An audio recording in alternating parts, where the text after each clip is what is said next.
Welcome to Stuck, Time to Improv. I'm Mary Scott with Business Riff, and I want startup businesses to be wildly successful. Our guest today is Laura Barker from Barker Business Solutions, and she is a LinkedIn expert.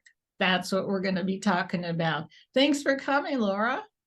Gosh, Mary, I'm so honored to be here. Thanks for having me.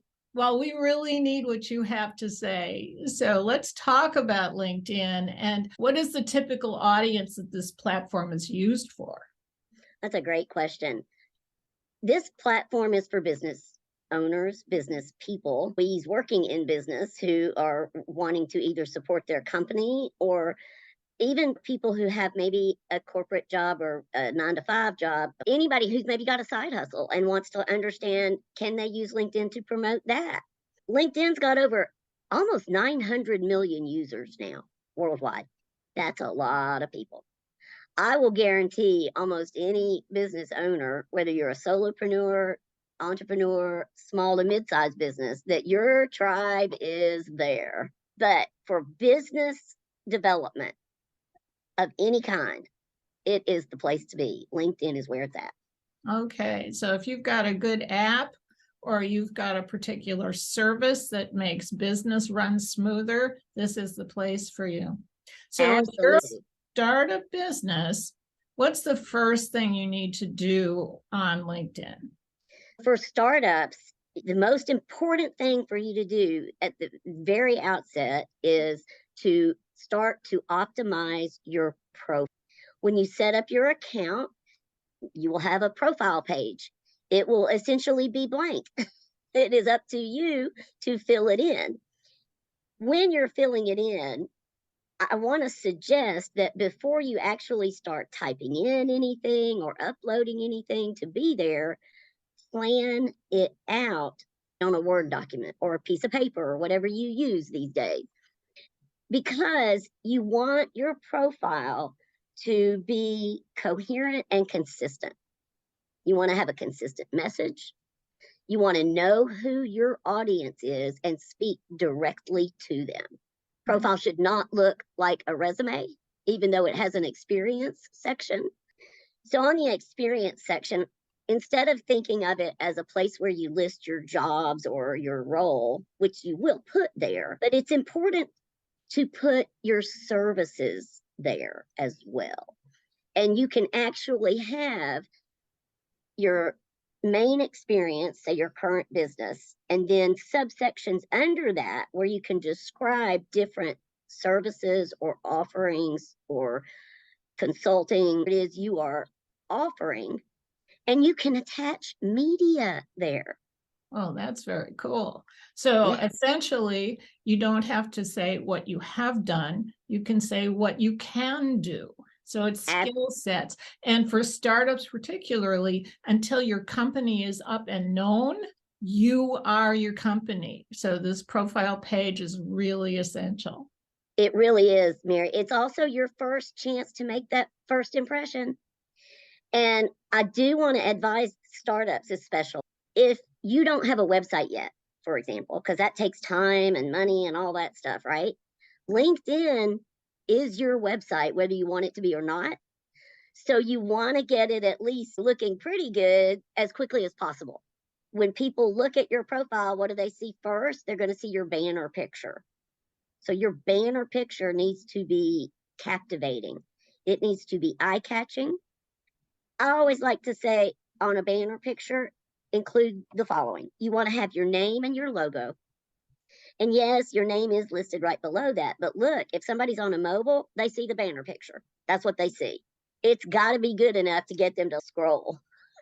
So you want your name and your logo, who you serve, how you serve, and how you solve. So get that banner picture rocking and rolling, but you can't get it going until you've done that planning stage. And have a professional headshot. And if you've got a web developer on board already, make sure this is consistent with what the website does look like or will look like. Absolutely. You want to use your brand colors if possible. So let's say we've got the profile picture done and they're ready to do a company page. Are there like 3 main tips to deal with a company page? Absolutely. I have a specific recommendation for you in startup. And I did this myself. When I first created my company page, I knew I wasn't ready to engage fully with it. I wasn't ready to start posting on it. I couldn't do that. But I wanted my logo on my profile. So I was going to create it. But then for the company page itself, you want to put up a banner picture. And again, go to Canva for this, and it will say something like under construction. So if somebody happens onto your company page before you start inviting people to it, they will at least know, hey, something's happening here. It's not just silliness or what have you. What's the best way for startups to actually get people to start following them? I'll tell you one really good way is to start interacting with posts. So, what I mean here is find posts that resonate with you, see who's commenting.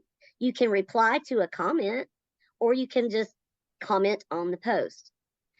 On that note, I want to recommend that you really try to add value with your comments. It's not enough just to say, great article or great post or love this, right? No, you really want to show people that you are actually engaged and reading the post and can think critically enough to make a comment about it. So once you start doing that, people will start noticing you. And if people reply to your comments, of course, it's a natural request to connect. And on that note, I want to say that when you are requesting someone connect with you, always leave a note, add a note to it. Because in today's LinkedIn world, it's not enough anymore just to send a connection request and hope that somebody says yes, right? I always write a note about where we met. It was nice to have met you at Yes, Women's Prosperity Network. And then when I get the acceptance, I always send a message saying, always. it's nice to meet you. I would love to know more about your company, whatever. But you never sell in a message. You Never. just keep the interaction going, right? Last question, Laura. How much time should people be spending on LinkedIn? Oh, that is a great question. And it really is up to the individual, right? But it needs to be consistent.